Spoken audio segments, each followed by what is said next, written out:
Assalamualaikum warahmatullahi wabarakatuh. Perkenalkan, nama saya Cecilia, saya dari kelas G, Prodi S1 Akuntansi. Baiklah, saya akan menjelaskan prospek pajak di masa pandemi COVID-19. Pandemi COVID-19 meluluhlantahkan sendi-sendi perekonomian internasional dan nasional. Penerimaan pajak ikut tergerus akibat pandemi ini. Sebelum pandemi, rasio pajak terhadap produk domestik bruto atau PDB sebagai tolak ukur kinerja pemerintah dalam penerimaan pajak sudah cenderung menurun.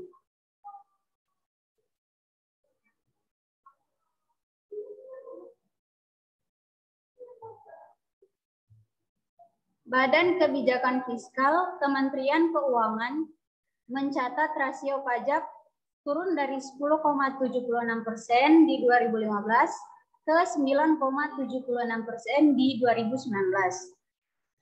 Rasio pajak juga menyentuh angka satu digit pada 2017, yakni 9,89%. Banyak aspek yang memengaruhi rasio pajak, baik ekonomi, sosial, maupun politik. Penyebab penurunan rasio pajak pada kurun waktu tersebut adalah penurunan dua sektor industri yang jadi primadona penerimaan pajak, yakni perdagangan dan manufaktur, yakni 1,7% dan 4,5%. Penurunan lebih tajam diperkirakan terjadi di masa pandemi.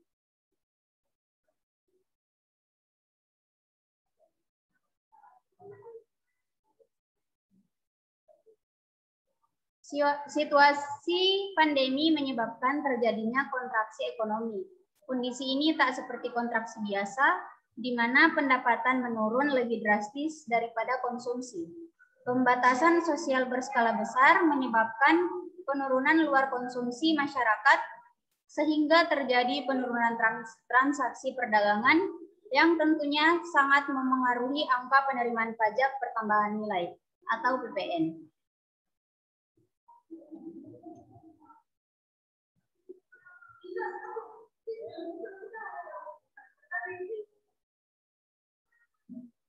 Rasio perpajakan terhadap produk domestik bruto di 2015 10,76, di 2016 10,36, di 2017 9,89, 2018 10,24, 2019 9,76, 2020 8,57 dan 2021 8,39.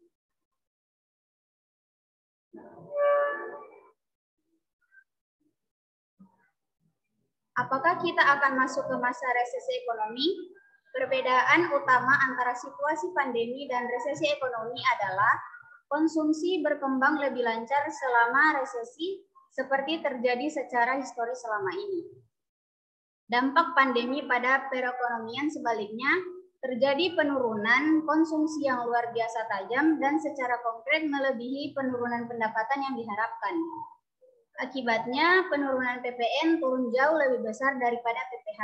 Hingga Juni 2020, penerimaan PPN dalam negeri turun 27,7% dan penerimaan PPN impor minus 5,6% dibandingkan tahun sebelumnya.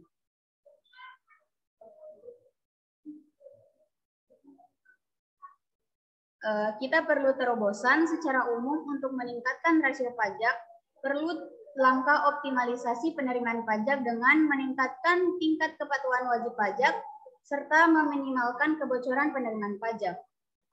Namun, itu hanya bisa dilakukan dalam kondisi normal, bukan saat pandemi seperti ini. Perlu terobosan untuk menghimpun penerimaan pajak, misalnya dari pajak digital atas konsumsi produk digital dari luar negeri. Namun pelaksanaannya tak semudah yang dibayangkan karena untuk menjaring pajak ini perlu upaya keras pemerintah mengawasi transaksi perdagangan di dunia maya.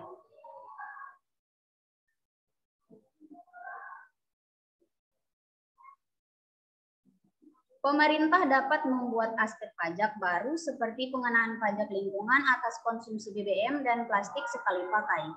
Batalnya penerapan pajak lingkungan di Indonesia karena ada berbagai masalah, seperti kekhawatiran dalam praktiknya akan sulit membedakan tujuan pajak ini untuk budgetary atau regulatory. Juga ada potensi tumpang tindih Pengusaha yang sudah dikenai berbagai jenis pajak, dikenai pajak baru, pajak kesehatan konsumsi rokok juga akan dijajaki. Perlu pembenahan dari sisi makroekonomi untuk mempercepat penerimaan pajak masuk ke kas negara. Memperbaiki kondisi ekonomi saat ini sangat sulit karena negara besar seperti Amerika Serikat dan China juga terpukul akibat pandemi dengan kontraksi ekonomi masing-masing sekitar 5 dan 6,8%. Penurunan ekonomi menjadi hal lumrah di masa pandemi, karena itu target rasio pajak 2020 tak perlu muluk-muluk. Yang penting perekonomian tetap bertahan, Indonesia tak jatuh ke jurang resesi berkepanjangan, dan pengusaha dapat terus menjalankan bisnisnya. Kondisi perekonomian Indonesia diperkirakan membaik pasca pandemi. Dengan pertumbuhan 2021 diprediksi BI 5,2 sampai 5,6%, seiring meningkatnya produktivitas global dan pulihnya perdagangan dunia. Sekian dari saya. Wassalamualaikum warahmatullahi wabarakatuh.